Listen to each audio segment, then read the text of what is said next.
Hapo tumeona kuna miti tofauti tofauti ambayo ipo katika shamba lako. Kuna mingine imekatwa juu. Huu mti siwezi nikauruhusu ukaenda juu. Kwanza upigaji wa dawa unakuwa shida, lazima ni ukate juu ili nipate nafasi nzuri ya uchumaji, upigaji wa dawa na kuutunza huo mti, na unautunza kirahisi kuliko ni mti kuachia kama mti wa polini, una usumbufu kidogo katika utunzaji wa kahawa.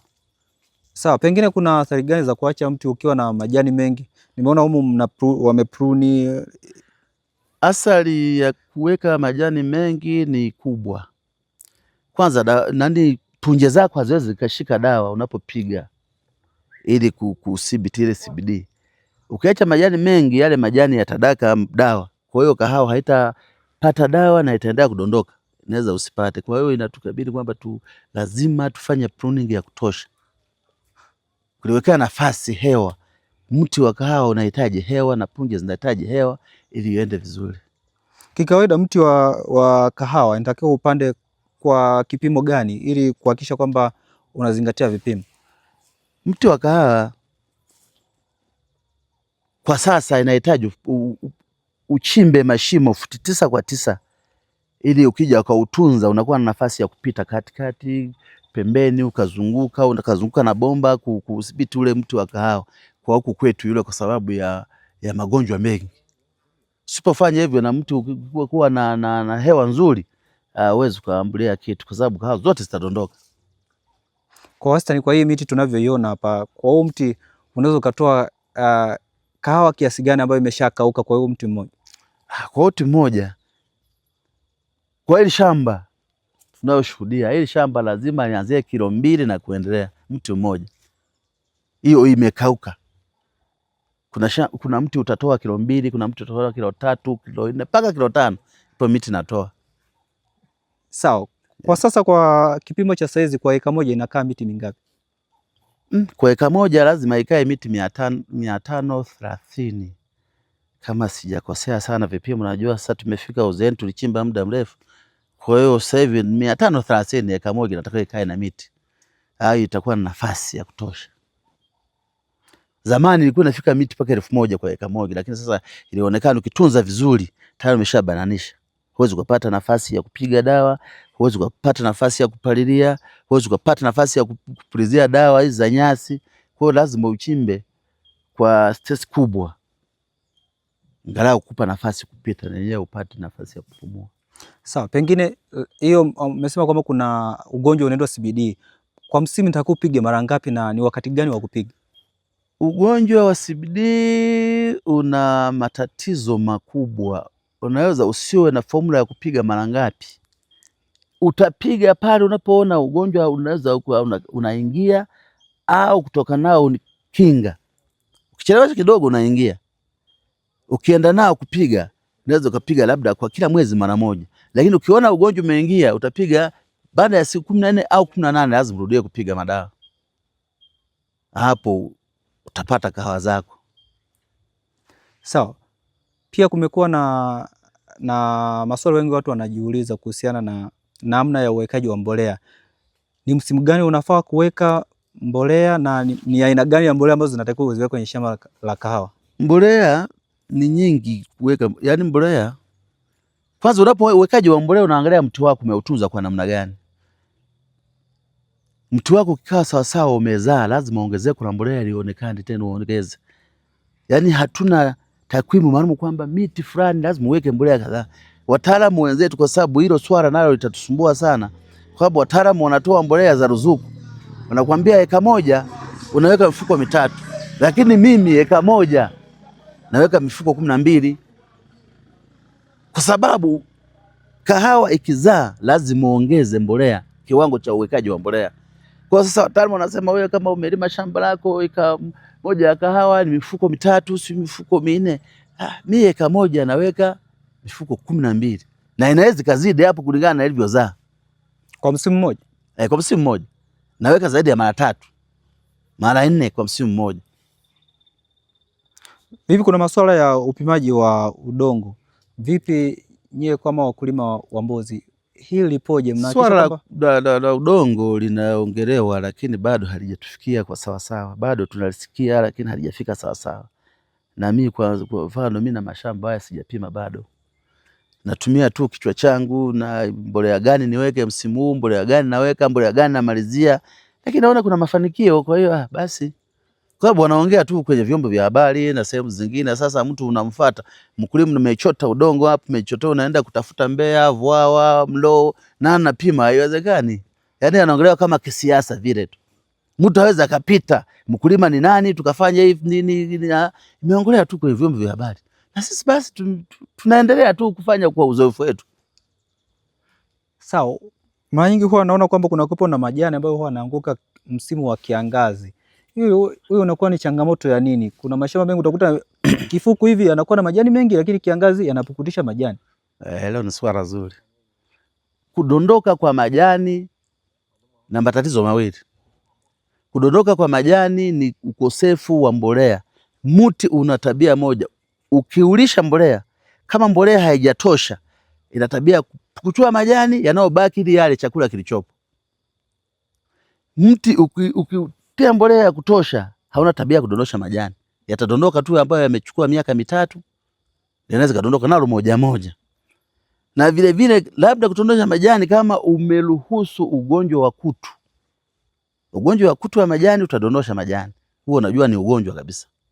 Lakini hali halisi shamba lako kama limekula mbolea ya kutosha, majani hayadondoki.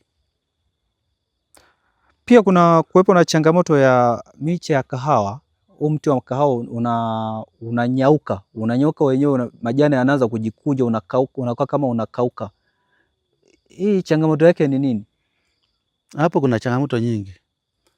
Mti wa kahawa unaweza kukauka juu ya majani vile vile ukikosa mbolea. Na mti wa kahawa unaweza ukajikunja kwenye majani, itategemea nimepiga dawa gani ile ya kuzuia CBD na vitu vingine, kwa sababu hatuna dawa rasmi ya kwamba hii dawa ndio ya kutibu CBD. Zipo dawa tunazijua, lakini kuna dawa nyingi zimepitishwa na matapeli, watu wanaingiliwa sana wakulima. Naweza kaitoa dawa kwenye makorosho huko sio wapi, wanasema hii ni nzuri sana kwenye kahawa. Mtu kwa kuwa hana kitu, hana mtaji, anaivamia naenda kupiga kwenye shamba, lakini baadaye kaleta madhara kwenye shamba lake. Na wakulima sio wengi ambao wanaweza katoa taarifa ambayo imemkuta kwenye shamba lake. Hizo taarifa zinawaishia kimya kimya, shamba lake linaharibika, basi anaanza upya tena kufanya kazi zake. Yani wakulima hawana ujanja kutoa ripoti ya mashamba yao kwamba kitu gani kimenikuta. Mmoja watamcheka kwamba hizo dawa ulizonunua ni fake, labda mlikutana barabarani au mnadani. Mbinu za kutumia ni uwekaji, umwagaji wa mbolea. Mbolea shamba la kahawa, kama mkulima ameshindwa, lazima aweke mara 3. Kama anaweza naweka mara 4. Kahawa inakuwa na uzito. Na nawashauri wakulima wa kahawa walio wengi wasipende kununua madawa barabarani na maduka ambayo hayaeleweki. Waangalie maduka sahihi na dawa sahihi, zitawasaidia. Lakini mchanganyiko wa madawa, nimeona wengi washaumia japo hawatoi taarifa. Pia wewe tumeona kwamba unaonekana kwamba una uzoefu katika kilimo hiki kwa muda mrefu. Pengine huu unatenga muda wako kuhakikisha kwamba unawatembea wakulima wengine katika mashamba yao, au wanakuja kujifunza kwako kuhusiana na kilimo hiki cha kahawa? Ni swala zuri na ni gumu. Nikatoka kwenye shamba langu nikaenda kumtembelea mwingine, na kwa faida ipi sasa ambayo nitaenda kutembelea huyo mtu hajanihitaji au mimi sijamhitaji? Kwa hiyo inakuwa ni ngumu kwamba eti nimetoka leo nimeenda kwenye shamba fulani, labda anakuwa ni kijana ambaye tunaongea naye, tunafanya kazi kwa pamoja nini na nini. Hilo linawezekana, lakini sasa mkulima wa kawaida, hapana, hilo bado halipo. Sawa. Kuna changamoto ya watu wanajiuliza, wengine wanasema kwamba kwenye shamba la kahawa kusiwepo miti ya aina yoyote au kusiwepo na mmea aina yoyote wa kupandwa. Hii ipoje? Zao la kahawa ni rafiki sana na migomba. Ukipanda migomba, kwanza inakuwa ni kimvuli, ukiprune vizuri ni mbolea, na miti ya asili inahitaji kupanda kwenye zao la kahawa kwa sababu ina faida nyingi sana.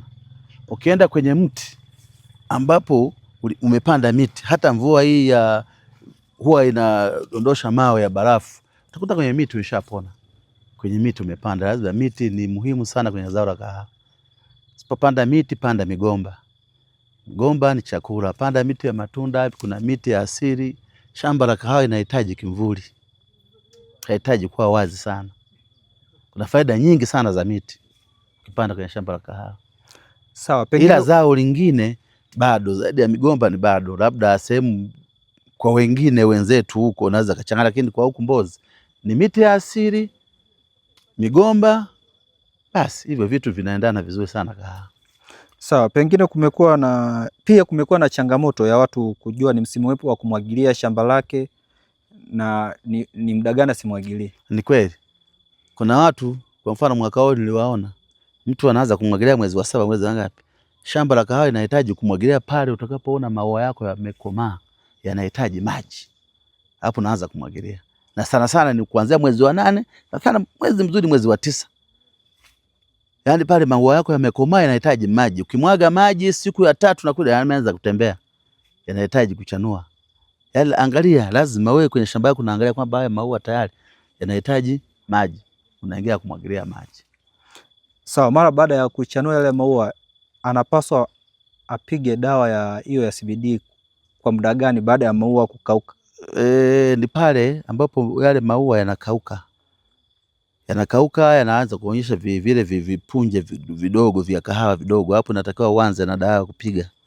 Na dawa gani nitakayopiga kwa muda huu? Sasa hizi dawa ndio mpaka sasa hivi zinatuchanganya. Kwa muda huu unaweza kupiga kopa. Sasa kopa ndio wametuletea kopa nyingi, zingine hazieleweki. Sisi tuna uzoefu wa kupiga tani kopa, ukapiga, kuna makampuni mengi yanatoa kutoa kopa. Tunanunua hizi kopa za blue, red kopa, lakini hakikisha umeikuta kwenye maduka ambayo ni maduka halisia, sio hii barabarani mimi nadani, hapana. Sawa, pengine ukiachana na kilimo unafanya shughuli gani nyingine ambayo mtu anataka kujifunza kwako na pia anataka kwamba apate huduma yako? Mimi nikitoka kwenye shamba la kahawa na kibanda changu cha madawa haya ya kilimo, nimeweka kama store, nashusha napeleka shambani. Nikitoka shambani naenda kukaa pale, nikatulia. Kama mtu atakuja kunisupport kununua, na yeye akapendezwa na kufanya nilichokifanya, atakuja atanunua dawa kwangu na yeye anaenda kutumia, na inaleta matokeo mazuri, kwa sababu kwanza nina uhakika nayo. Mtu mwenyewe anajifunza kwenye shamba langu, niotumia ni dawa hii, kwa hiyo anakuja anaweza kanunua 1, 2, inayobaki kesho naenda kupiga hivyo. Kumekuwa na changamoto moja ya wakulima walio wengi, akipata labda kwa mfano kibahatika akipata bei nzuri ya kahawa anakula mtaji wote. Hilo ni swala ambalo sawa na maisha hatuwezi kulingana. Kuna mtu anaweza kapata hela akazitumia kasawa alikopata kuweka mrejesho wako, kama ni shamba la kahawa kanunua mbolea, kanunua kopa, kanunua vibarua, kaweka hela za vibarua. Wapo na wenyewe bado wako ndani ya maisha, kwa sababu mtu anaweza kapata hela hata milioni 10 akamaliza, baada amesahau shamba la kahawa. Sawa, naye ni mtu anasubiri kukopa kwenye vyombo vya msingi, sio atakopa kwa nani, ndio hao atakutana na dawa inapita barabarani, anasema nzuri sana na bei ndogo, ananunua, kumbe tu yeye hakutenga pesa ya kununua madawa. Mimi ningewashauri wakulima tutenge shamba la kahawa, litengee pesa ya kuliendesha. Huo ndio ushauri wangu kwa wakulima wenzangu wengi, na sio wa Mbozi tu, hata akiwa Mbinga bado lazima shamba la kahawa linaishi kama binadamu, lazima litengee. Umeshaenda kutoa semina eneo lolote kwa wakulima wa zao hili la kahawa? Ila mimi tu nimezunguka sana Moshi, nimeenda chuo cha Liamungu, nimeenda kujifunza kilimo cha kahawa. Nimeenda sehemu mbalimbali kwa wakulima wenzangu, sababu mimi huwa napenda kujifunza kwa wengine, na mimi kile nilichojifunza nikakifanyia kazi. Sawa, pengine kumekuwa na kahawa aina tofauti tofauti ambazo zinazalishwa na zimekuwa na masoko tofauti kulingana na ubora na mahitaji sokoni. Labda wewe unazalisha kahawa aina gani? Sisi kwa Mbozi kwa ujumla tunazalisha kahawa ya Arabika. Ndio kahawa ambao ipo ukanda wetu, tofauti na wenzetu wa huko Bukoba na sehemu zingine.